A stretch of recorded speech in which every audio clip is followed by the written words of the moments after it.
and the intellect to And be the able to think of the intellect arguments. Right, yeah, exactly, yeah. But Everything, vice think versa. about this. Yeah, everything reflects him.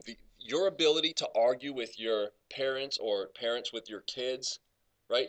No, you shouldn't have that. Well, why? And then you get into this debate. You're using logic. Well, where's logic come from? How do we him? You see what I'm saying? Everything points back to him, and when you start thinking about that, it's incredible. Color. Why do we get to see color? Why can we enjoy, and why is it that I can look at, I have a graphic eye, I went to school for it. So when I see dark purple and I see white slamming off dark purple, I'm like, that looks good. Why is it that green, bright green and purple fit together? Because God made color and he knows what it looks good. Why is it that when you see pink off this ugly green, like a nasty puke green, and this weirdo pink, you're like, that is disgusting looking. Why can you recognize that? Well, it's because God gave you the gift to recognize beauty and to recognize what is ugly. And the problem is that we twist it and we begin to love what is ugly. We begin to love what is disgusting, right? Why do people love porn when God says that is disgusting? You're defiling my image. You're taking the gift and you're twisting it for what it's not for, but yet we love that. And see, you can see why Jesus says, men love the darkness rather than the light. It's because they see the darkness as light. What is evil looks good to them and attracts them. Does that make sense? Yeah. And so that's the idea. So here's what I think heaven, and we're going way off of Romans 11 here. But here's what I think of heaven. I think it'll be just this massive capacity to be able to recognize these things that I've been talking about. Just to be able to suck in all that God has made and created for his glory, and we'll be able to just enjoy it with intensified enjoyment and then recognize it's from him and just want him more. And that's what that stuff should do here too. Right. The problem is that we're sinners and we often forget. And so we get up in the morning, we drink our coffee, we go to work, we enjoy his air and we enjoy his food, and we just don't even think about it. Yeah. But heaven, that won't be the case, I believe. I believe it'll be totally, we'll recognize it all, and everything will just slam God's glory. Everything. Yeah, it's going to be great. I can't wait. It's going to be sweet. All right. Let's we got about 10 minutes. Let's do this a little bit. Next, I want to go to Romans 4, 9 to 12. So just back up to Romans and go to 4.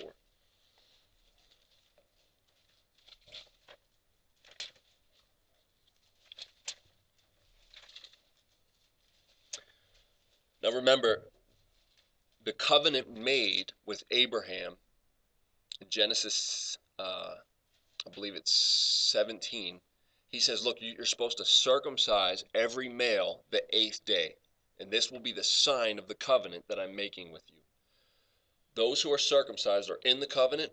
Those who are not circumcised are outside the covenant. And up until this point, there was no circumcision. Okay, to us, this is normal. This is what doctors do when babies are born, and it's just common, everyday American culture. Not back then. Okay, there was no such thing before this. All right, so Romans 4, 9. Is this blessedness only for the circumcised? Okay, what blessedness? Well, you got to back up to 7 and 8. Blessed are they whose transgressions are forgiven, whose sins are covered. Blessed is the man whose sins the Lord will never count against him. That's the blessedness, forgiveness of sin. The Lord, though you have transgressed him and you have dissed him countlessly, they will never be counted against you. That's amazing.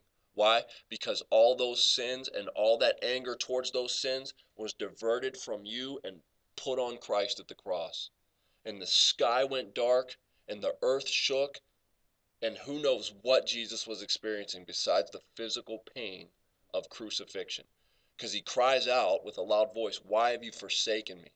Right? The Father turns his back on the Son, and he's pouring out his wrath on sin, on your sin, on my sin, and he's putting all that wrath and anger towards sin on Jesus, and Jesus is sucking it up like a sponge, and he's soaking it in so that there's none left for us. Blessed are those whose transgressions are forgiven, whose sins are covered. Blessed is the man whose sin the Lord will not count against him. That's where you want to be. Okay? You do not want to be on the opposite side of that text. Let me read it backwards, if you will. Cursed are those whose transgressions are on them, whose sins are not covered. Cursed is the man whose sins the Lord will count against him. You don't want that. Okay? You don't want to be there. That's hell. I can't imagine the horror of that. Okay, is this blessedness only for the circumcised or for the uncircumcised? So he says, is this for Jewish people or is this for Jewish people and non-Jewish people?